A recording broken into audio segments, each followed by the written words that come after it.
Birinchi bo'lib har doim qaranglar, homiladorlikni to'g'ri tashkillash kerak, to'g'ri olib borish kerak. Bunda bizga albatta homiladorlar ichadigan vitamin komplekslar yordam beradi.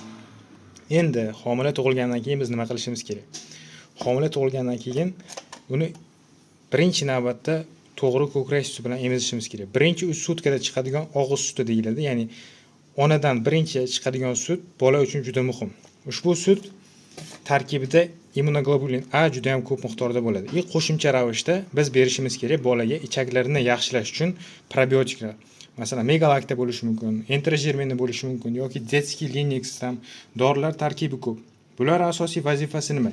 Ichakdagi mikroflorani yaralishiga yordam beradi, immun tizimini bolaning rivojlanishiga yordam beradi, ichaklarining faoliyatini yaxshilab beradi, normallashtiradi. Endi qaranglar, bolaning immun tizimi rivojlanish jarayonida. Bunga bizga yordam beradi, qaranglar. Probiotiklarimiz ona suti endi va ona sutidan o'tadigan mikro va makro elementlar, vitaminlar. Onani agarda biz to'g'ri vitaminlar bilan boyintiradigan bo'lsak, masalan, vitamin bilan ta'minlab, chiroyli ovqatlantiradigan bo'lsak, bolaga ko'krak sutidan o'sha onadagi immunitet ham o'tadi, bola baquvvat rivojlanishni boshlaydi. Endi bolamiz kasal bo'lgandan keyin bizda hozirgi kunda shunaqamizki, bola kasal bo'lishiga sразу antibiotiklar bosamiz. Antibiotiklar turini ko'ringlar mana. Bitsilin bor. Oddiy misol, men hozir qo'limdagilarni aytaman. Penitsilin, sefotoksin, sefazolin, ampitsilin, ceftriakson. Tamam, bolani burni oqib qolsa yoki istimalasa sразу biz shu boshlaymiz antibiotikni, bolani biz organizmini kachat qilishni boshlaymiz. Zeroki bola уже immunitetini rivojlantirish kerak, shakllanish kerak. Tam gripp oddiy holat. Yana bo'ladi shunaqa narsa, biz mandaqa ergaferon, anaferon shunga o'xshagan tipi immunitetni stimullovchi dori vositalarini qo'shamiz bolaning hayotiga. Bu aslida immunitetni nogiron qiladi. Rostida mana shu antibiotiklar bular hammasi palapartish noto'g'ri ishlatilish sababli yana qo'shimcha mandaqa insi parashoklarimiz bor, har xil kasallikka oldini olgan. Bunaqalarimiz juda ko'p. Fevalgin berishimiz mumkin, istimasini tushirgan. Bular barchasi bolaning immun tizimiga noto'g'ri ta'sir qilishi mumkin. Agarda noto'g'ri ishlatiladigan bo'lsa, har bir dorining o'zini o'rni bor ishlatilishi kerak bo'lgan.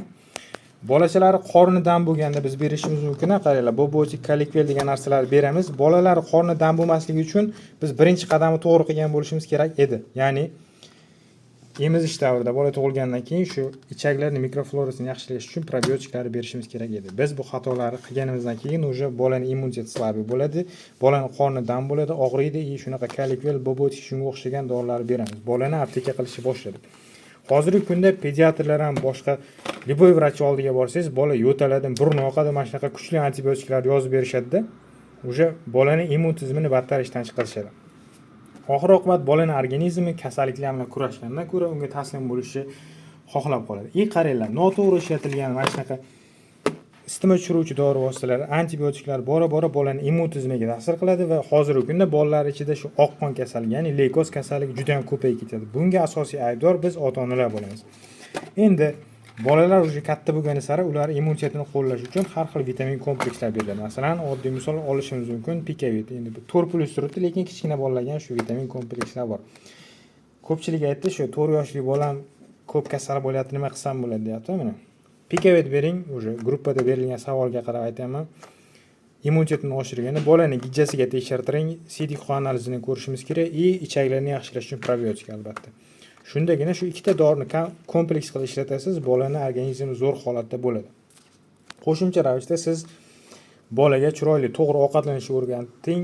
Hozirgi paytda bolalarimiz kereshki balobatlar Xitoydan kelgan har bitta axlatini yeb yotibdi. Qo'pol qilib gapirganda, bolalar organizmi o'shanga yarasha tufta bo'lib ketyapti. Oldingilar qo'y yog'i, qo'y go'shtlari yegan, baquvvat yurgan. Hozirgilar Xitoyni chirigan allaqayda narsalarni yeydi, ximikatlarni bolalarimiz ham chirib ketyapti immunitet.